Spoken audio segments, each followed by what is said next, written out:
Halo semuanya, ketemu lagi Stepian di channel Teknoza ID. Video kali ini saya kembali mau bahas sebuah HP dari Poco yang kalau kita perhatiin lagi di-push habis-habisan penjualannya sama Poco Indonesia. Saya pribadi kalau disuruh buat kasih nilai dari apa yang saya rasain, HP ini sebenarnya punya nilai atau value yang masih tinggi banget. Bahkan bisa mepet performa si Poco F3 yang lebih rame di pasaran. So, gimana, penasaran apakah performa Poco X3 GT buat tahun 2022 ini masih bagus? So, langsung aja kita bahas sama-sama videonya.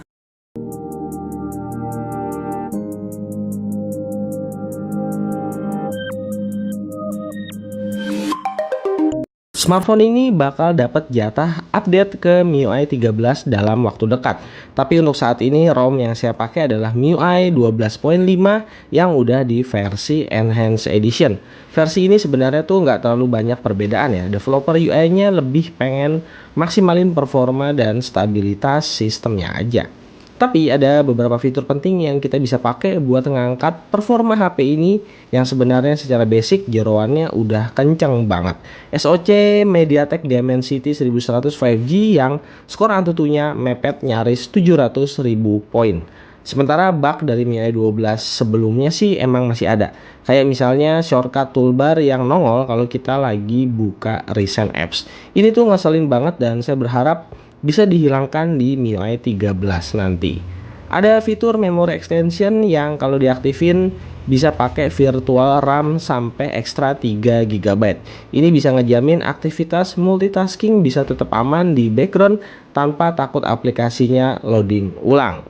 Buat yang suka kerjaan-kerjaan berat bisa taruh profile di posisi performance.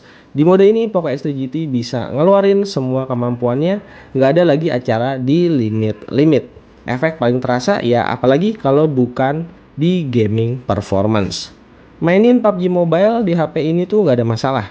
Catatannya paling cuma di optimalisasi di grafik dan frame rate-nya aja yang ternyata masih belum bisa dioptimalisasi pakai 90 fps.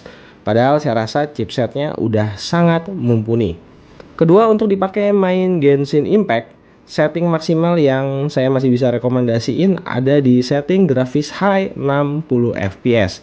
Gameplay di setting ini tuh masih sangat playable dengan rata-rata fps terendah di 35 fps dan tertinggi di 45 fps tergantung rame atau enggaknya musuh di sekitarnya. Kalau mau dapat FPS yang lebih stabil dan bisa nyentuh 50 fps, kita bisa turunin grafisnya di posisi medium. Untuk suhunya sendiri aman. Selama saya pakai 30 menit pertama, suhunya masih di kisaran 45 sampai 46 derajat Celcius dengan konsumsi baterai cuma 8% aja. Faktanya ada dua poin di Poco X3 GT yang emang jauh lebih baik dari Poco F3. Pertama, kapasitas baterai dan charging speednya. Baterainya emang bukan yang nafasnya paling panjang di kelasnya. SOT-nya dengan setting layar 120 Hz di pemakaian moderat bisa dapat sekitaran 6 jam di mode balance. Masih termasuk aman banget dipakai seharian untuk satu kali charging. Oh ya, buat yang udah biasa pakai charger 67 wattnya si Poco X3 GT ini, kayaknya kita tuh bakal susah kalau harus balik lagi pakai charger yang speednya ada di bawah. Ngisi 100% cuma butuh waktu 50 menit aja.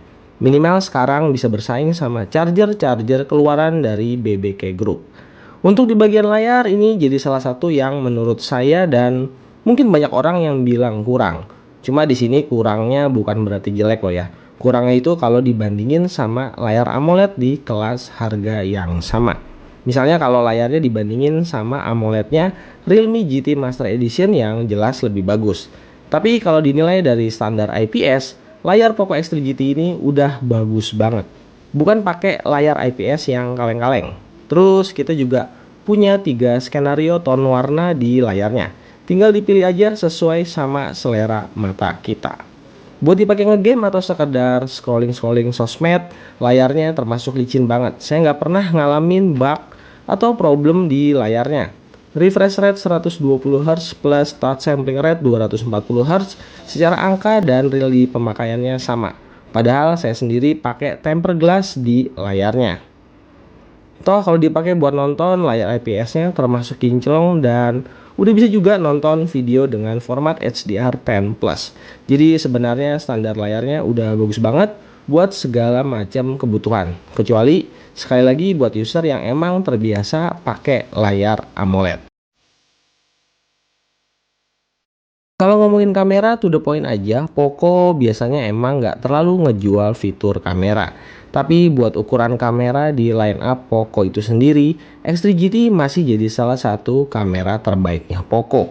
Triple kameranya masih pakai kamera gimmick meski resolusi kamera utamanya udah gede di 64 megapiksel.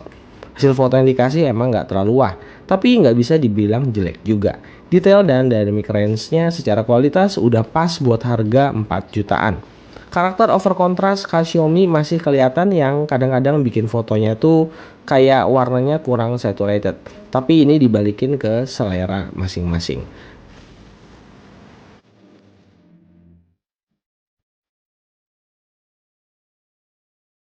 Di kondisi low light, fitur night mode-nya cukup ngebantu buat kasih hasil foto yang lebih baik kalau dibandingin pakai mode auto.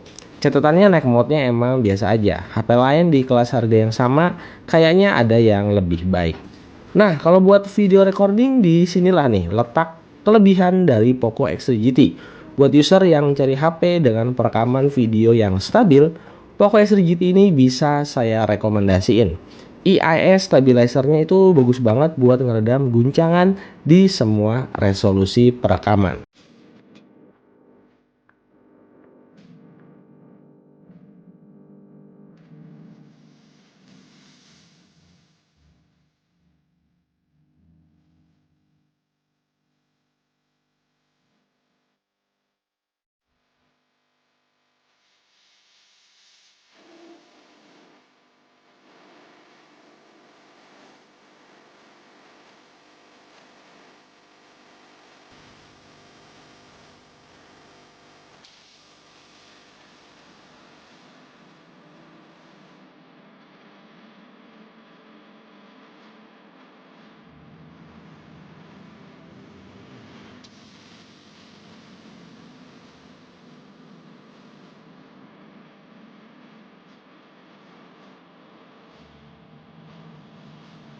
So buat dijadiin sebagai daily driver, karakter dari Poco X3 GT ini bakal sesuai sama kebutuhan user yang butuh smartphone kenceng.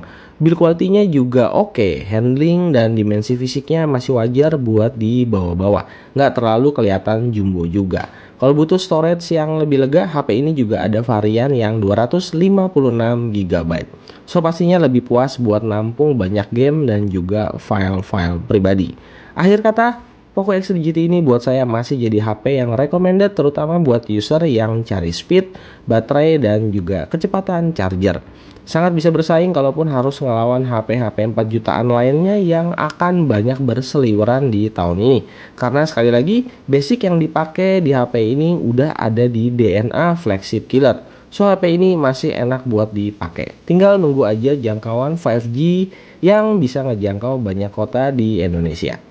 Sekian video teknologi saya di kali ini. Makasih buat yang udah nonton, like, share, dan subscribe kalau kalian suka sama video-video kayak gini. Tungguin lagi video-video berikutnya. Stay and out.